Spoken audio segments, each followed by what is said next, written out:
Bem-vindo ao Contos da Meia-Noite. Aqui é a Fran. A partir de agora, o medo não pede licença. Apague as luzes, coloque os fones, feche os olhos e não olhe para trás. A história já começou. Olá, meu nome é Glória, tenho 41 anos e sempre vivi em Primeira Cruz, no litoral do Maranhão. Eu sou casada com o Rogério há muitos anos.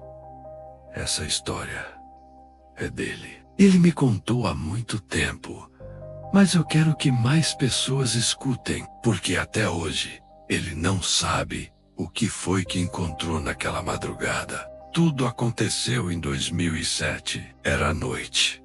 Ou melhor, já era madrugada. Rogério levantou às 4 da manhã, como sempre fazia para ir trabalhar na pesca. O ar estava fresco. Tinha aquele cheiro forte de mar, que fica no escuro. Na noite anterior tinha caído uma garoa fina, e o chão ainda estava úmido.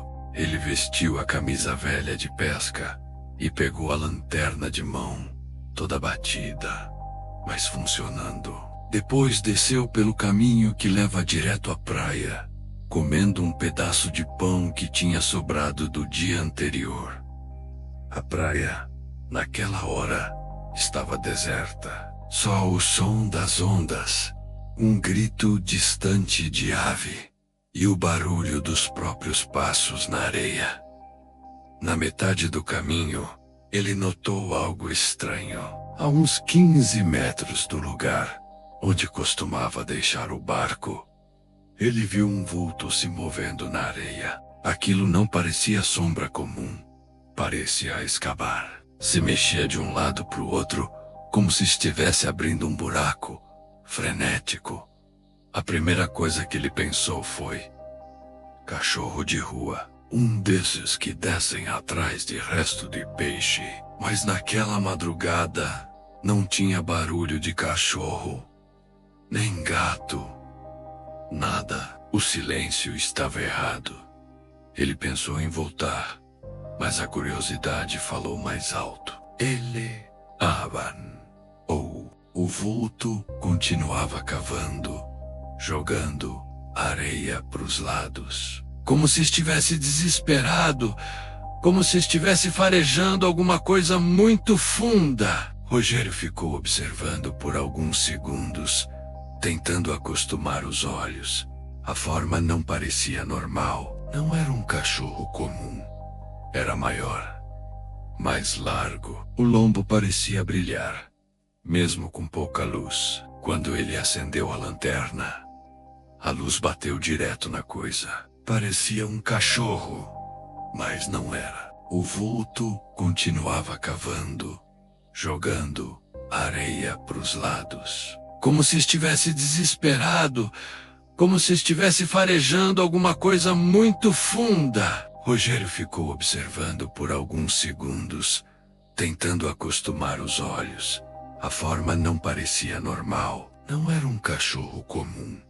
Era maior, mais largo. O lombo parecia brilhar, mesmo com pouca luz. Quando ele acendeu a lanterna, a luz bateu direto na coisa. Parecia um cachorro, mas não era. Rogério sentiu o estômago afundar, mas em vez de atacar, a coisa recuou, como se tivesse sido surpreendida por ele, como se ele fosse o errado ali. Ela soltou um grunhido misturado com choro e correu em direção ao mar. Não foi para casas, não foi para o mato, foi para a água. Quando chegou na beira, Rogério esperou que ela nadasse, mas ela entrou no mar e num único movimento se desfez, como se virasse a própria água. Ele iluminou em todas as direções. Não tinha rastro, não tinha bolha, nada. A coisa simplesmente desapareceu. Ele ficou parado sem saber se corria ou se continuava olhando. Com o tempo e com o início do amanhecer, ele criou coragem de ir até o buraco que a coisa cavava. A lanterna tremia na mão. Do buraco saía um vapor leve, como se algo morno estivesse enterrado ali. Quando ele iluminou o interior, quase deixou a lanterna cair. Lá dentro havia vísceras frescas de animal, ainda quentes. Sangue recente no buraco. O cheiro era tão forte que ele cobriu a boca. Ele não soube dizer de que eram, só soube que aquilo não devia estar ali. Ele recuou, quase passando mal. Apagou a lanterna e foi embora. Não tocou no barco, não se aproximou mais do mar naquele dia. Voltou para casa rápido, quase correndo. Quando chegou, estava pálido. Eu perguntei o que tinha acontecido. Ele não quis falar na hora. Dias depois, ele me contou tudo, e toda vez que lembrava, a voz tremia. Ele continuou pescando, mas nunca mais saiu antes do amanhecer.